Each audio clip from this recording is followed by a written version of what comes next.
Good morning, motor cars. It is Friday, October 19th. The party is behind us. It was a good time, good food. Thanks, Chuck, Matt, and Trevor, for all the good eats. It was fabulous. Anniversaries this weekend on the 19th in Toyota Service. We have Steve Walkoff, who has been with us 7 years. Seems much, much shorter than that. And then on the 21st in Honda Parts, Scott Chalinsky, 17 years. Congratulations, Scott. Seems much shorter than that as well. Birthdays this weekend, the 20th, Toyota Service, John Bigham, and on the 21st in Honda Service, Anthony Coleman. So happy birthday to both of you. Some factoids revolving around pets since we had our big pet adoption thing. If you're not a magician, it's illegal to own a pet rabbit in Queensland, Australia. In Switzerland, it's illegal to own just one guinea pig. Goldfish can tell the work of one composer from another's. The amount that Americans spend on their pets each year, $58 billion. U.S. households now are more likely to have pets than children. A Colombian drug lord kept hippos as pets. When he was arrested, the authorities didn't know what to do with the animals, so they turned them loose in Colombia's rivers. They are now the largest hippo population anywhere outside of Africa. Americans keep roughly 7,000 tigers as pets in many states without licenses or rules of any kind. That's more than twice as many as now live in the wild. Unfortunately, most states don't even require you to put up a fence to keep your tiger from eating neighbors. So that happens. President Teddy Roosevelt, when he was president, kept a bear and a lion in the White House as pets. A couple interesting tidbits from history. In 1781, on this day, General Cornwallis was trapped and defeated at Yorktown, effectively ending the American Revolution. 7,500 of the troops on the American side were colonists, and 4,000 were French soldiers. Something that gets overlooked quite often, that there were just as many French folks fighting as there were Americans during the Revolution. Matter of fact, only 1 out of 4 colonists supported the Revolution at the time. The French Navy attacked Cornwallis as well from the sea, effectively cutting off his troops' escape and forcing him to surrender.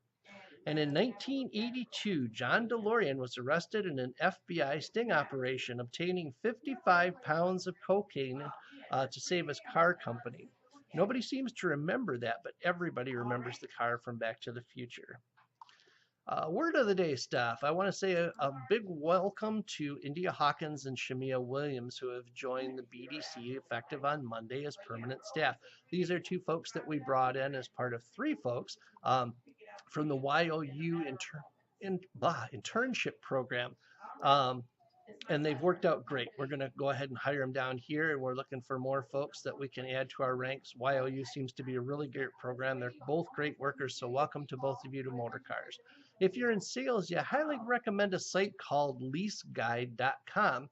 It's just as useful for you as it is for prospects and explains the true benefits of leasing compared to buying.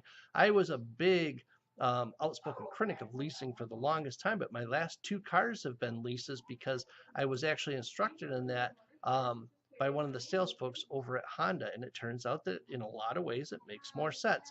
And speaking about some more reading I did this week, Honda put out an interesting press release and a video about their smart intersection technology this week, which allows vehicles to see through and around buildings to prevent intersection collisions, which are the most prevalent type of collision on the road, accounting for about 40% of all accidents. It's really interesting stuff, and you can see the video on their website. Solero's RedCap has partnered with Lyft to provide transportation for customers who can't get a loaner and don't want to wait for a shuttle or pay for a rental. The dealership pays for the Lyft ride, and RedCap handles all the details. Be curious to see what happens with that on an ongoing basis, and also whether or not all the other competitors in the ride-sharing business jump on it as well. Fixed Ops magazine has an interesting article this month regarding the changing personality of auto dealerships, where service and used car sales are where the money is made, and new car sales are simply a way to get new and existing customers in the door, and tire sales are a way to keep them. It also has an article about how the new collision avoidance and automated driver systems are likely to affect the body shop business. So a lot of good things in there for everybody this month. The European Union Union has declared this week that all new cars sold there within the next 7 years will be electric, and China has similar plans. While it's unlikely that the US will follow suit quite as quickly, mostly because of our oil industry, the fact that those bigger markets are moving in that direction means that we will eventually as well. A recent poll of service customers asked the following question: given a choice, which would you find most useful in helping you decide whether to proceed with recommended work on your vehicle? 84% said a video of the vehicle with the technician showing them what work needed to be done. 9% said still video. So that's pretty much everybody.